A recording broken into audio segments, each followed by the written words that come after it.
Внимание, внимание! Внимание, внимание!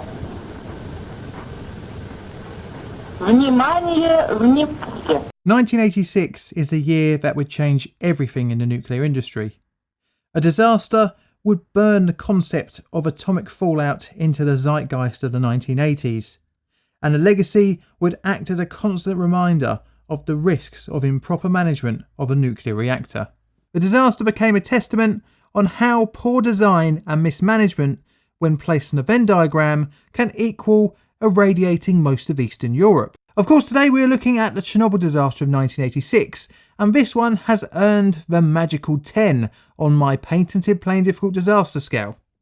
Believe it or not, this video is actually part of a series of videos on the Chernobyl disaster and, in a wider context, the RBMK reactor type.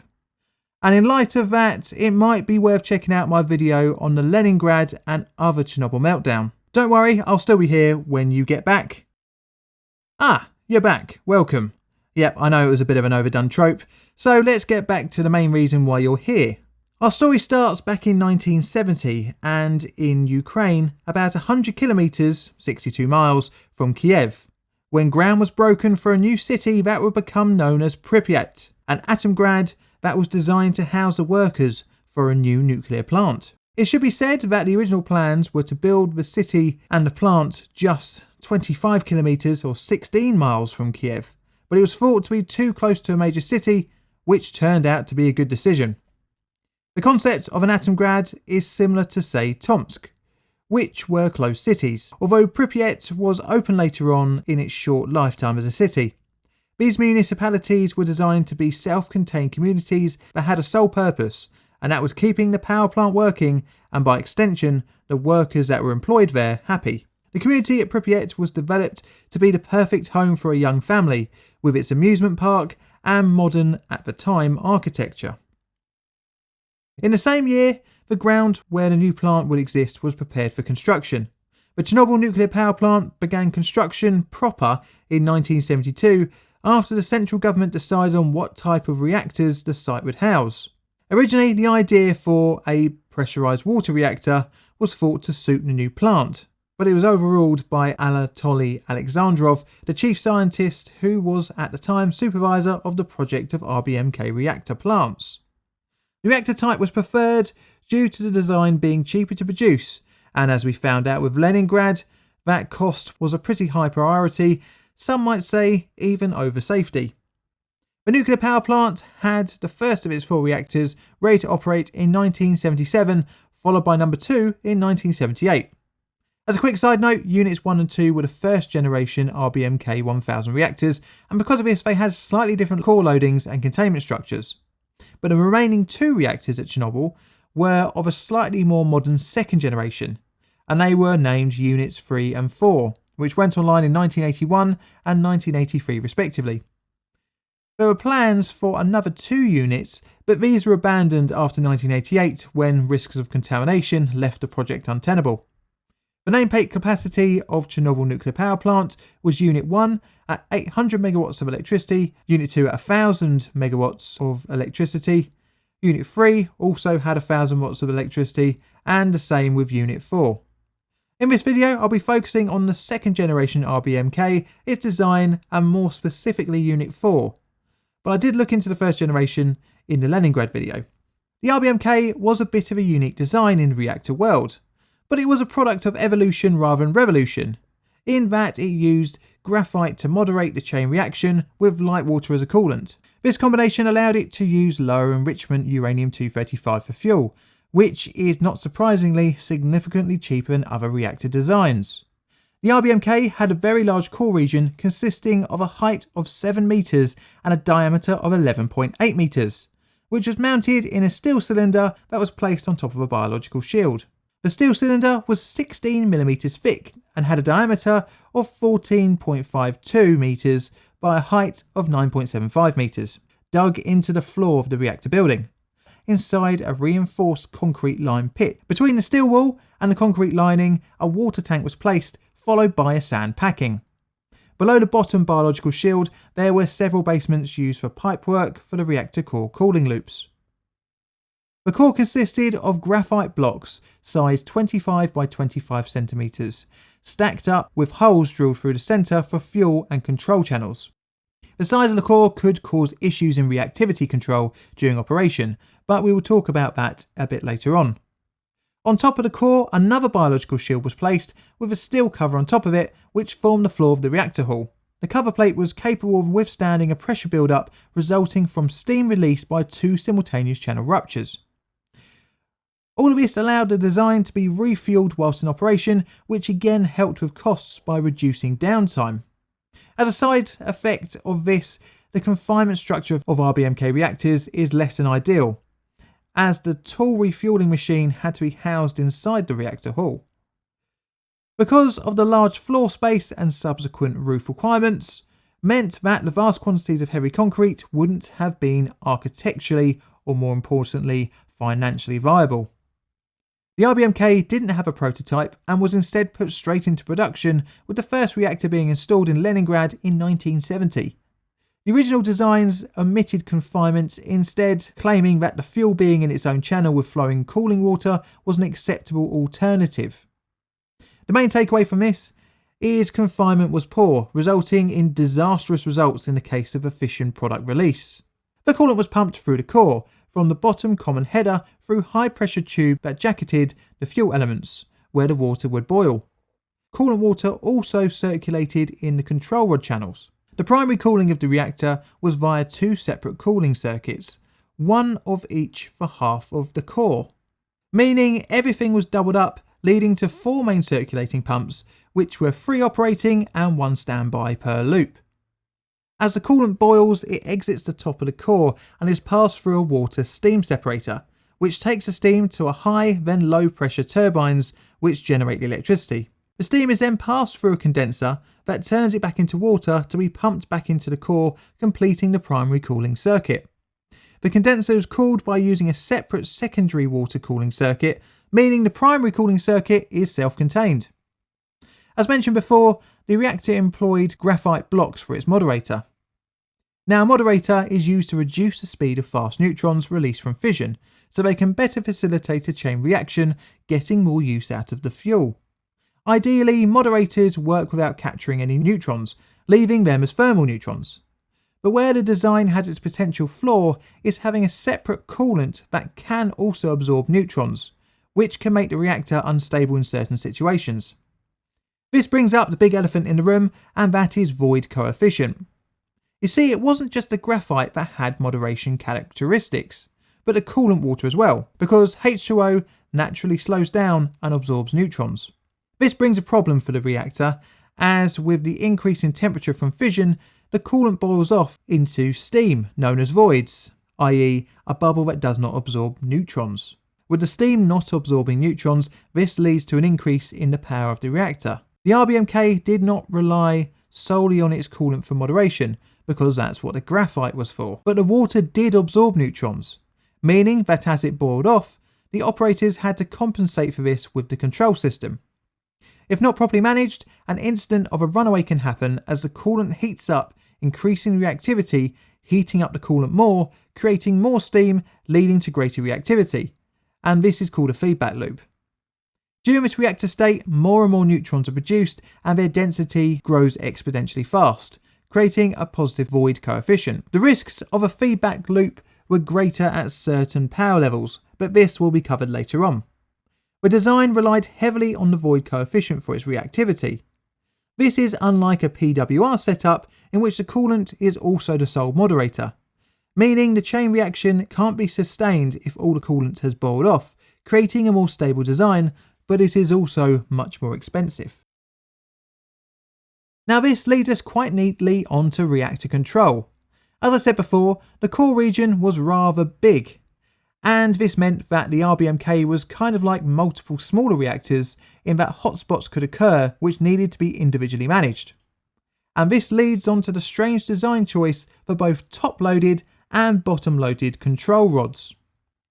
There were 167 top-loaded rods and 32 shortened rods loaded via the bottom, and another 12 automatic controls inserted from the top. The shortened rods were used to manage axial power distribution, which was necessary due to the core size to manage hotspots. The main control rods had a 4.5 metre long graphite rod termed a displacer attached to the end of the length of the control rods, except for the 12 rods that were used in automatic control. The displacer connected to its rod via a telescope, with a water-filled space of 1.25 metres separating the displacer and absorbing rod. This was to stop water filling the space left behind by the control rod after it has left the core region, which would parasitically absorb neutrons, because removing one neutron absorber in the form of a boron control rod to be replaced by another neutron absorber, albeit weaker, in the form of H2O, kind of defeats the point of a control rod. Thus, if there was no displacer, then more control rods would be needed, as each one would have less of an effect on the reactivity of the core. The dimensions of the rod and displacer were that, when the control rod was fully extracted, the displacer sat centrally within the fueled region of the core, with 1.25 metres of water at either end. But this setup in certain situations could cause a positive scram effect. On receipt of a scram signal causing a fully withdrawn rod to fall, water was displaced from the lower part of the channel as the rod moved downwards. This caused a localised insertion of positive reactivity in the lower part of the core. This was because the RBMK had a high moderated to fuel ratio, meaning the lower part of the core would experience a spike in reactivity as the graphite displacer entered it, as it replaced the neutron absorbing water with a neutron moderating graphite.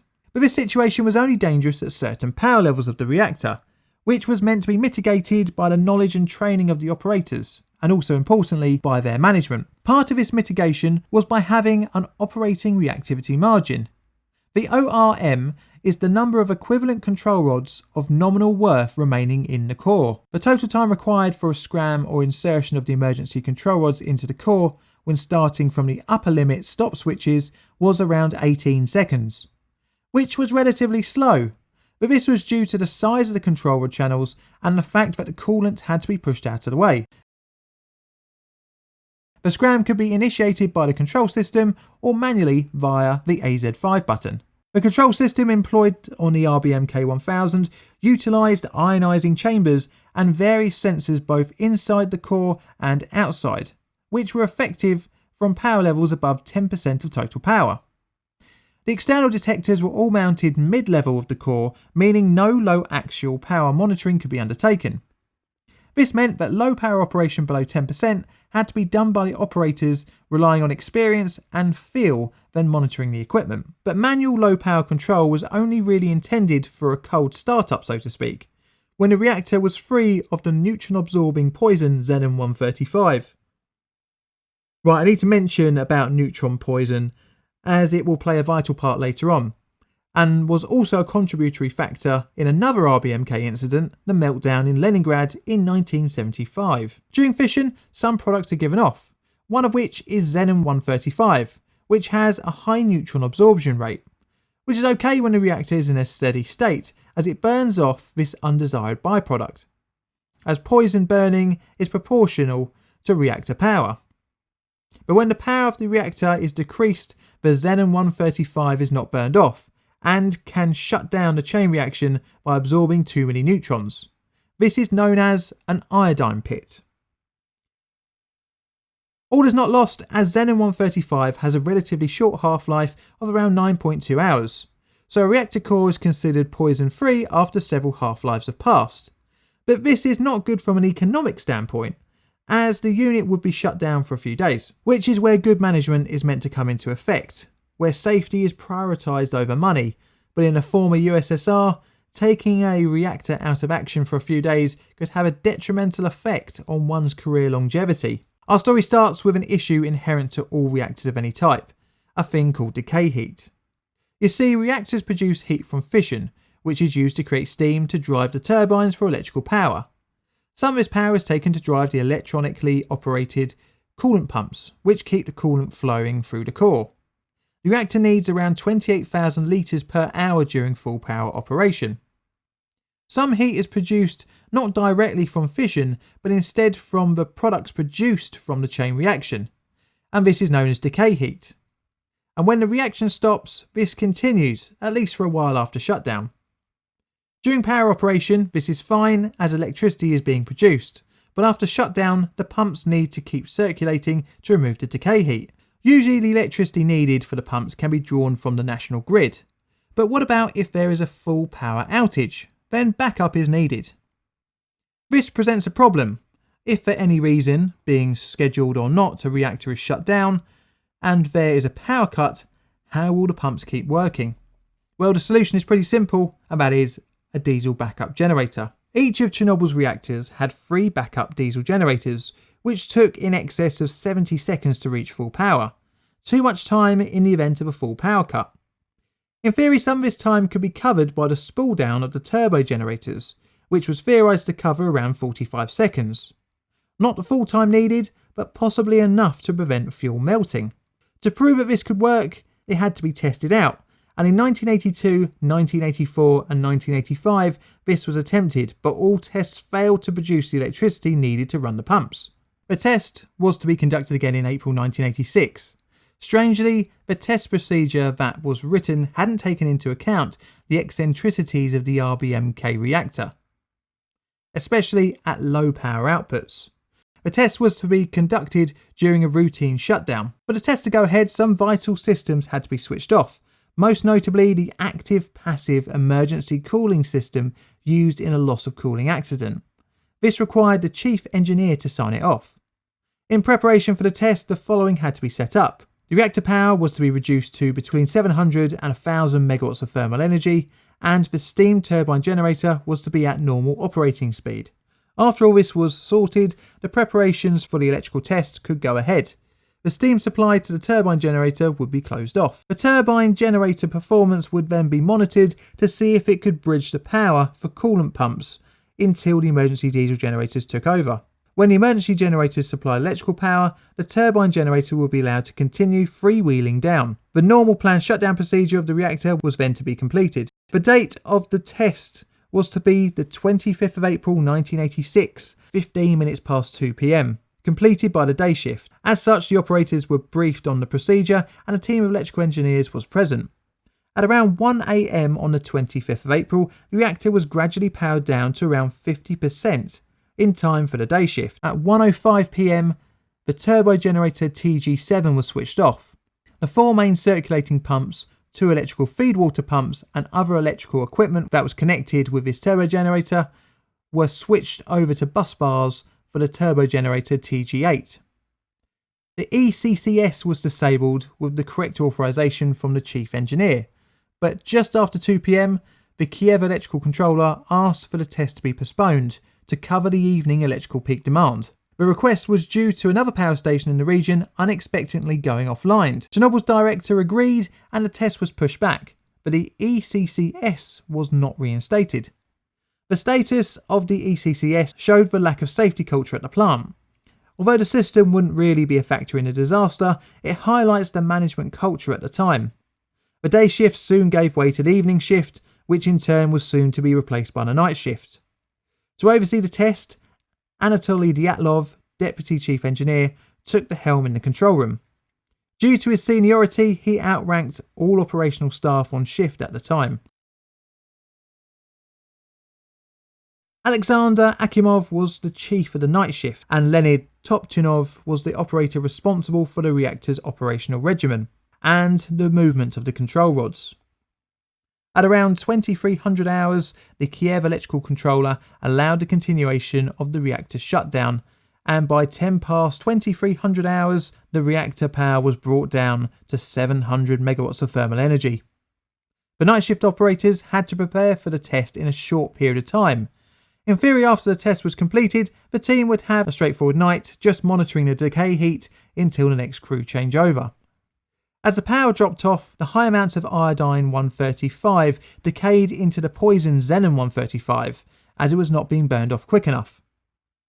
This reduced the power of the reactor without any operator intervention to 500 megawatts of thermal energy, at which point manual intervention was started in order to maintain the level. At 28 minutes past 12 on the 26th of April, the reactor power had dropped to just 30 megawatts of thermal energy, with a near shutdown-like state. It is not 100% known why, but both equipment failure and operator error have been attributed to the reactor state. As set out in the operating instructions, the reactor should have been powered down to wait for the xenon 135 to decay, but shutting down the reactor without doing the test wouldn't have made many friends in management. To increase the power, the control rods began to be removed to try and overcome the poisoning of the core, reduced coolant void and graphite cooldown. In the attempts to raise the power, the operational reactivity margin was violated by removing more of the absorbing control rods, and by 1 AM around 200 megawatts of thermal energy was reached. The reactor was now in a dangerous state. Not wanting to leave empty-handed, Dyatlov insisted that the test be conducted at the current power level. In reality, the core was heavily poisoned and was in a dangerous state with very few absorbing rods for emergency control. During the preparations of the test, the operators powered up the 2 backup coolant pumps, leading to all 8 working. The increase in water flow reduced the voids within the core, which would have set off an automatic scram, but this was bypassed by the operators. As the coolant absorbed the neutrons in the core, only 8 control rods were left as a safety margin. The minimum that the ORM stipulated was that around 28 rods should have been in the core. The reactor started to experience a feedback loop.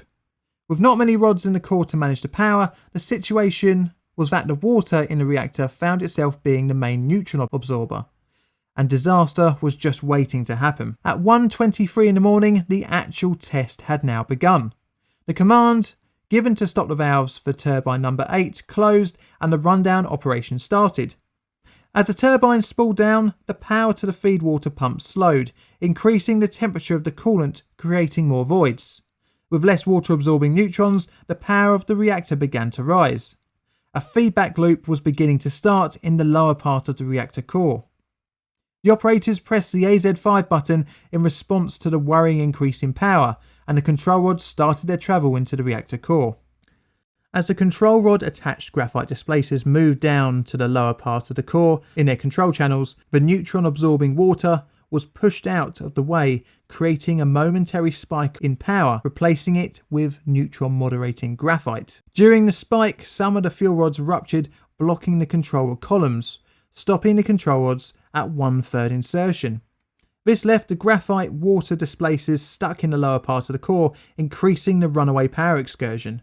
Within 3 seconds, the reactor power rose to 530 megawatts of thermal energy.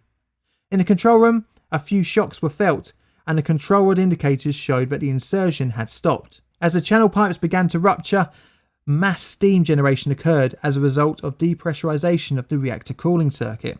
Fission materials leaked into the coolant and steam pressure grew inside the core as the coolant boiled off, creating a greater neutron population. The reactor power hit 30,000 megawatts of thermal energy, although it is thought that the power could have gone much higher than that during the excursion. The steam blew off the top steel cover and top biological shield of the reactor as more than the 2 designed fuel channels failed, releasing debris into the reactor building. This was what would later be described as the first explosion, but it would not be the last. A second, more powerful explosion occurred between 2 and 3 seconds later, and this destroyed the roof and ejected superheated pieces of graphite out of the reactor hull, peppering the area around the building with shrapnel. Some red-hot material fell onto the roof of the machine hall and started a fire. It is thought that around 25% of the core material was ejected. The now uncovered reactor core mixed with the outside air and ignited a graphite fire. A blue glow could be seen outside the reactor building from ionizing radiation emitting from Unit 4. There was nothing left of the reactor confinement structure, which meant little stopped the harmful contamination from escaping. Some of the debris that was ejected started a fire on the roof of Reactor 3's building, but insanely the unit wasn't shut down straight away. Instead, the operators were told to take iodine tablets and don respirators. At 1:45 in the morning, the first responders from the Chernobyl fire team arrived under the command of Lieutenant Vladimir Pripyat and began trying to extinguish the flames on Unit 3's roof. All around them lay pieces of Unit 4's graphite core. The firefighters were only aware of the fire, and because of this they didn't have any radiological protective clothing on, As they worked, they breathed in some of the fission material in the form of dust and were exposed to the deadly radiation. Many would come down with acute radiation sickness shortly after. Some of the first responders felt a metallic taste in their mouths, similar to what others had reported post-exposure, for example from the victim of the Wood River Junction criticality. The fires on the roofs of Units 3 and 4 were under control between 2:10 and 2:20 in the morning, and the fire was fully put out at 5 o'clock in the morning. However, the graphite fire in what was once Unit 4 continued to burn, expelling its radioactive plume of dust, steam and smoke into the atmosphere. The operators started to pump water into the core, but this did little to bring the situation under control. The estimated dose of 5 to 6 Röntgens per second was experienced around some parts of the reactor building, which is equivalent to more than 20,000 Röntgens per hour, which is enough to give you a lethal dose in minutes. The effective dosimeter monitoring of the operators was unavailable when the two 1000 Röntgen per second capable meters were inoperable. The only remaining meters maxed out at 0.001 Röntgens per second, which immediately read off the scale when used, meaning that no one in the control room actually knew what they had received. The poor awareness of the dangers they were in left the operators believing that the core was still intact. Crew Chief Alexandra Akimov stayed in the building until the morning, ordering staff to try and pump water into the core. Many of these workers would be dead within a few weeks. You see, the RBMK core was generally thought by staff to be incapable of becoming uncovered, and as such, the blatant evidence to the opposite was ignored. At 2 p.m. on the 26th of April, an announcement that you would never want to hear was broadcast in the city of Pripyat. For the attention of the residents of Pripyat, the city council informs you that due to the accident at the Chernobyl power station in the city of Pripyat, the radioactive conditions in the vicinity are deteriorating. The Communist Party, its officials and the armed forces are taking necessary steps to combat this. Nevertheless, with the view to keep people safe and as healthy as possible, the children being top priority, we need to temporarily evacuate the citizens in the nearest towns of Kiev region. For those reasons, starting from the 27th of April 1986 at 2 p.m, each apartment block will be able to have a bus at its disposal, supervised by police and city officials. The first to leave the town was women and children, and within 3 hours the city was empty, a ghost town, and left to decay. But this will be a subject of another video. Emergency accident management operation began on the 28th of April. The first priority was to try and tackle the radioactive material release. The first attempts were to try and put out the graphite fire. To try and put out the fire, multiple items were to be dropped into the core. Each item that was to be dropped over the core was intended to tackle each different part of the fire and the radioactive release. First, the radiological side was tackled by dumping a total of 5,000 tonnes, including about 40 tonnes of boron carbide, 2,400 tonnes of lead, and 1,800 tonnes of sand, clay, and 800 tonnes of dolomite. The method of deployment was to be via helicopter. Initially, the first pilots received high doses as they hovered above the uncovered core. The pilots were then ordered to fly over the core, dumping during the flight, which reduced pilot exposure but reduced the effectiveness of each sortie, and had the side effect of damaging the remaining structures and actually spread the contamination even more. In total, 1,800 sorties were flown, but they didn't do much and even worked as a thermal insulator, increasing the fuel damage. Boris Trebina became the Soviet Crisis Management Supervisor, and Valery Legazov from the Kurchatov Institute of Atomic Energy became a key advisor of the government commission formed to investigate the cause of the disaster and to plan the mitigation of its consequences. Initially, the Soviet government wanted to not make the disaster public, but that couldn't stay a secret for long. Radiation alarms were set off all over Europe, and unsurprisingly, questions were beginning to be asked. At around the same time as the helicopters were dumping material on the reactor, the USSR officially admitted to an incident at Chernobyl. At around 9 p.m, a 20-second broadcast, the first of its type, was announced. На Чернобыльской атомной электростанции произошла авария. Поврежден один из атомных реакторов. Принимаются меры по ликвидации последствий аварии. Пострадавшим оказывается помощь, создана правительственная комиссия. The firefighting efforts and pumping of coolant water left the basement flooded, which caused another potential disastrous outcome, another steam explosion. You see, the fuel from the core was melting towards the basement, which had flooded. But below that was more water from the bubbler pools, which was a large water reservoir for the emergency cooling pumps and as a pressure suppression system. Needless to say that this was the next point of focus for the accident management team. Engineers Alexei Ananikov and Valery Bezpolov and supervisor Boris Baranov volunteered to empty the bubbler pools. This was done by valves controlling sluice gates, which were housed in a room that had now become flooded. All three men donned protective suits and breathing equipment and made their way down the corridor. The men were successful and the bubbler pools began to empty. Surprisingly, all three survived, not only the day but continued to live long after the disaster, averting the immediate steam explosion. But that wasn't the end to the worry of a deadly explosion. As described in the film China Syndrome, the core could continue to melt through the floor of the containment and into the earth, eventually hitting the water table, meaning another steam explosion. The next focus of the accident management team was stopping the molten core from escaping the bottom of the reactor basement. A design that was thought up by physicist Leonid Bolshov that involved digging out a cavity below the reactor building basement. The concept used coiled formation of pipes cooled with water and covered on top with a thermally conductive graphite layer. The graphite cooling plate was to be encapsulated between two sacrificial concrete layers, each one a metre thick. In theory, as the molten uranium oxide hit the graphite, it was to rapidly cool down, catching the core meltdown.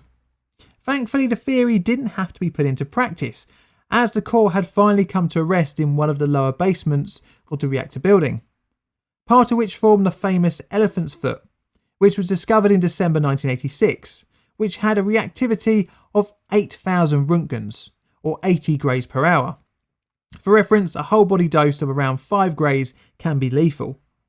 The molten material is known as corium and is a mixture of the material found inside the core, and is mainly made up of silicon dioxide with traces of uranium, graphite, zirconium and titanium. The excavated cavity and cooling system, now unneeded, was filled with concrete to help the structural integrity of the heavily damaged reactor building. A plan was conceived to contain the contamination release of Unit 4 in the form of a concrete lid, which would come to be known as the sarcophagus. Construction began in May 1986, 24 days after the disaster, to encapsulate some 200 tonnes of radioactive corium, 30 tonnes of highly contaminated dust, and 16 tonnes of uranium and plutonium. The construction would last for 206 days, between June to late November of the same year. But before the core could be enclosed under the sarcophagus, the next phase of remediation was to remove all the core material that scattered the area, and one of the most dangerous places was the roofs of the buildings surrounding Unit 4. Initially, robots were thought to be able to undertake the clearing works, but due to radiation interference, only around 10% of the debris could be recovered. This necessitated the use of good old-fashioned people. The most basic of equipment was needed for the task, which included protective clothing and a shovel. A total of 5,000 people, known as liquidators, were called upon to undertake the cleanup on the roof, each only being allowed between 45 to 90 seconds of total working time to reduce the risk of exposure. The calculated risk was 25 rem, or 250 millisieverts, of radiation per person. There were many more liquidators also used for other clearing up works in the wider area. And finally, after this, the sarcophagus could be closed over the turbine hall and reactor building. The construction was undertaken over 8 stages, all whilst Unit 4 released contamination, and next to Unit 3, which still needed to be operable. Concrete containment walls were built around Unit 4 and a dividing wall was erected between it and Unit 3. The sarcophagus was placed on top of a concrete containment walls. More than 400,000 cubic metres of concrete and 7,300 tonnes of metal were used during the construction of the sarcophagus. The building encapsulated an estimated 740,000 cubic metres of heavily contaminated debris together with contaminated soil. Holes were installed in the structure to allow pressure release, albeit through a filtration system. The shelf life of the structure was only thought to be around 20 to 30 years, necessitating a new containment structure, but this will probably be covered in the next video in this series. So, with an official death toll of 31, a nuclear power plant essentially unusable, and many decades ahead of remediation works, how was Unit 4 allowed to be operated in such a dangerous state? Unsurprisingly, it comes down to management. The warning signs of the potential for fuel damage in an RBMK-1000 reactor reared their heads several times for reactor type's history. A partial fuel melting in Leningrad over 10 years before in 1975 had been covered up, and information was not passed on to other RBMK operational staff at different power plants. Again, the fuel melting incident that happened in 1982 at Chernobyl Unit 1, no less, was also covered up, this time by Viktor Brukhanov, meaning lessons again were not passed on. The risks of a positive effect of scram causing a power spike were known in December 1983 at Ignalia Unit 1. Unlike other incidents involving RBMKs, the information from the event was passed on to other plants, but were thought to have not been important enough to act on, as the control rods didn't get stuck and did continue to stop the reaction. The IAEA was involved in the investigation into the disaster using the International Nuclear Safety Advisory Group, which had been created by the IAEA in 1985. All of the reports have never been able to categorically say for 100% what the cause of the core uncovering was, and there is much speculation to whether the power excursion happened pre or post scram. But operating the reactor in the state it was in meant that something was going to fail. Regardless of the inherent flawed designs of the RBMK, it was operated way out of the agreed parameters even set by the lax Soviet nuclear industry. It can be attributed to the culture of working where failure was not accepted and vital operating incidents were not learned from. As well as this, the design flaws were outright covered up and held back from the operators. In 1987, a criminal trial was brought against 5 plant employees between the 7th and 30th of July in a temporary courtroom set up in the House of Culture in the city of Chernobyl, Ukraine. They were Deputy Chief Engineer Anatoly Dyatlov, Chernobyl Plant Director Viktor Brukhanov, the former Chief Engineer Nikolai M. Fomin, the Shift Director of Reactor 4 Boris Rogozin, and Chief of Reactor 4 Alexander Kovalenko. 3 other men, Alexander Akimov, Leonid Topchinov and Valery Perevzhenko, would have been tried as well, but the cases were dropped after their deaths due to radiation exposure. They were all found guilty of varying charges from criminal mismanagement of potentially explosive enterprises to negligence, receiving between 10 and 2 years amongst them. Dyatlov, who was in charge during the test, was given 10 years, would only serve a fraction of this, being released due to bad health. He would die in 1995 from complications from his exposure. Brukhanov, who had helped cover up the partial meltdown at Unit No. 1 in 1982, was also given 10 years, but still lives to this day, and also served a shorter term in his sentence. Even though I suppose the perpetrators were punished, the culture of the USSR nuclear industry meant that rules were regularly and blatantly broken and overlooked, especially when it came to important things like the ORM, which ultimately put the reactor in such a deadly state.